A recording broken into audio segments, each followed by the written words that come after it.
റിലീസിന് ഇനിയും ദിവസങ്ങൾ ബാക്കി നിൽക്കെ 100 കടന്ന് ടർബോയുടെ ഫാൻ ഷോസ്. വളരെ കാലത്തിനു ശേഷം റിലീസ് ചെയ്യുന്ന മമ്മൂക്കയുടെ മാസ് എന്റർടൈനിങ് ചിത്രം എന്ന നിലയിൽ ആവേശത്തിലാണ് മമ്മൂട്ടി ആരാധകർ. അതുകൊണ്ട് തന്നെ കേരളത്തിലും പുറത്തുമുള്ള റിലീസ് കേന്ദ്രങ്ങളിൽ ഫാൻ ഷോസ് സംഘടിപ്പിച്ച് ടർബോയുടെ ആദ്യ ഷോ ഗംഭീരമാക്കാനുള്ള തയ്യാറെടുപ്പിലാണ് ആരാധകർ. ഇതിനോടകം 100 ഫാൻ ഷോസ് കൺഫേം ആയ ചിത്രത്തിന് കൂടുതൽ ഫാൻ ഷോകൾ വരും ദിവസങ്ങളിൽ കൺഫേം ആവും. കേരളത്തിന് പുറമെ ബാംഗ്ലൂർ, ദുബായ് തുടങ്ങിയ സ്ഥലങ്ങളിലും ഫാൻ ഷോസ് ഉണ്ട്. മിക്ക സ്ഥലങ്ങളിലും ടിക്കറ്റുകൾ നേരത്തെ തന്നെ വിറ്റ് തീർന്നിരുന്നു. നാളെ ചിത്രത്തിന്റെ ഒഫീഷ്യൽ ട്രെയിലർ റിലീസ് ചെയ്യുന്നതോടെ കൂടുതൽ ഷോകൾ ആഡ് ആക്കും. അതോടൊപ്പം സിനിമയുടെ റെഗുലർ ഷോകളുടെ അഡ്വാൻസ് ബുക്കിംഗും ആരംഭിക്കും. ടർബോയുടെ ഇതിനോടകം റിലീസ് ചെയ്ത പോസ്റ്ററുകളും സ്റ്റില്ലുകളും പ്രതീക്ഷ നൽകുന്നതിനാൽ ട്രെയിലറും ഈ ഹൈപ്പ് നിലനിർത്തുന്നതാകുമെന്നാണ് പ്രതീക്ഷ.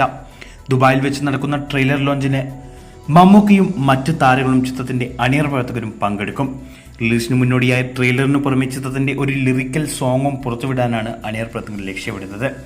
ട്രെയിലർ റിലീസിന് ശേഷം ഇതുമായി ബന്ധപ്പെട്ട ഒഫീഷ്യൽ അപ്ഡേറ്റ് വരും.